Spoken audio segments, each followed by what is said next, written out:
High school का बहुत महत्वपूर्ण प्रश्न है, ये कई बार पूछा गया है। तो क्या क्वेश्चन में बोल रहा है, गिवन दैट एलसीएम दे रखा है 132 और 288 का 3168, तो एचसीएफ हमको बताना है।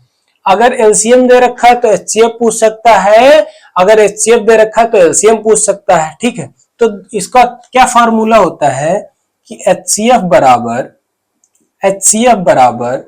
Product of two number, product का मतलब होता है गुणा, product of two number divided by LCM. क्या कर देंगे, एलसीएम। तो प्रोडक्ट ऑफ टू नंबर का मतलब कितना है, 132 गुणा में 288, और एलसीएम कितना दे रखा है, 3168 दे रखा है, 3168 दे रखा है। तो एलसीएम लिख देंगे। अगर पूछ रहा होता है कि आप एलसीएम बताइए और एचसीएफ दे रखा होता तो हम इसकी क्रॉस मल्टीप्लाई कर देते, तो एलसीएम यहाँ पे आ जाता, एचसीएफ कहाँ पे आ जाता, यहाँ पे आ जाता।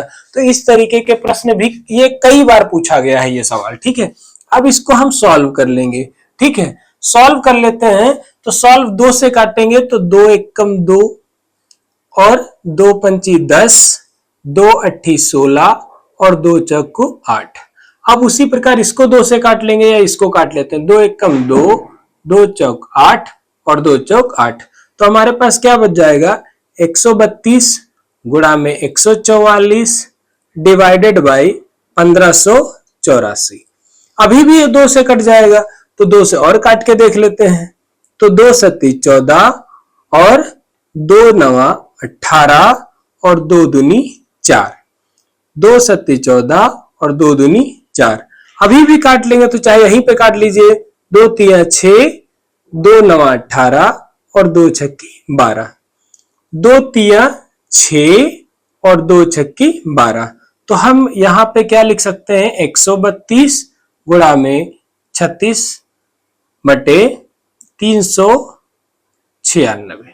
ठीक है, तो इस तरीके से भी आप सॉल्व कर सकते हैं। जैसे आप काट सकते हैं वैसे इसको काट दीजिए। ठीक है, इसको हम लोग बड़े नंबर से भी काट सकते हैं। 6 छक 36 और 6 छक 36 बचेगा कितना, 3 बच जाएगा, 3 बचेगा, फिर 6 छक 36, फिर 6 कम 6 और 6 कम 6, 6 कम 6, ये बच जाएगा 132 बटे में 11, 11 एकम 11 और 11 एकम 11 और बचेगा कितना, 2 बचेगा, तो 11 दूनी 22। तो हमारा आंसर कितना आ जाएगा, 12। तो एचसीएफ भैया कितना निकल के आ जाएगा, इसका 12 निकल के आ जाएगा। ठीक है, तो इस तरीके से भी हम लोग इसको सॉल्व कर सकते हैं बिल्कुल आसानी से। आप चाहे छोटे से काटिए या बड़े से काटिए, जैसे आपको आसान लगता है उस प्रकार से इसको काट दीजिए और इस फॉर्मूले में वैल्यू रख दीजिए, सवाल का आंसर निकाल लीजिए। तरीके का क्वेश्चन भी कई बार पेपर में आपके पूछा गया है हाई स्कूल में। तो क्वेश्चन क्या है, if the HCF of 65 and 117 can be expressed in the form of 65m minus 117, then the value of m is, यानी कि m की वैल्यू आपको ज्ञात करनी है। तो सीधा सा बोल रहा भैया एचसीएफ, यानी कि हम लोग क्या करेंगे, 65 और 117 का एचसीएफ ज्ञात कर लेंगे। तो 65 का एलसीएम ज्ञात करेंगे तो 65 का ये 5 से ही जाएगा, तो 5 एकम 5 और यहाँ पे कितना हो जाएगा, 5 तिया 15। अब ये किससे जाएगा, 13 से जाएगा। ठीक है, और किसी से नहीं जाएगा। तो दूसरा कितना है, 117, 117 किससे कटेगा, आप 3 से काट के देख सकते हैं। 3 तिया 9, 3 तिया 9 और 3 नवा 27, फिर 3 से जाएगा, 3 एकम 3 और 3 तिया 9, और ये किससे कटेगा, 13 से कटेगा। तो 13 हमारा क्या आ गया भैया, 13 हमारा क्या आ गया, एचसीएफ आ गया। अब सॉल्व क्या करना है भैया, हमको इस फॉर्म में हमको इसको लिख के दिखाना है। तो हमारा 13 क्या निकल के आए, एचसीएफ, एचसीएफ बराबर 65m माइनस 117। इसको इधर भेजेंगे तो ये प्लस का हो जाएगा, तो 65m बराबर 13 प्लस 117।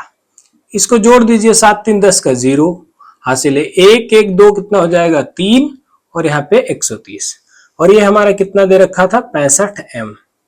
गुणे में संख्या दे रखी होती है तो कहां जाती है, हमेशा बटे में जाती है। तो m बराबर 130 बटा में 65। काट लो भैया। तो 5 एकम 5 और 5 तिया 15, 5 दूनी 10 और 5 छक्का 30। अब ये किसी से कटेगा नंबर, अब ये किसी से कटेगा, 13 से कटेगा। 13 एकम 13 और 13 दूनी 26, यानी कि आंसर कितना आ जाएगा, 2। तो m की जो वैल्यू आएगी वो कितनी आ जाएगी, 2। यही हमारे सवाल का राइट आंसर है।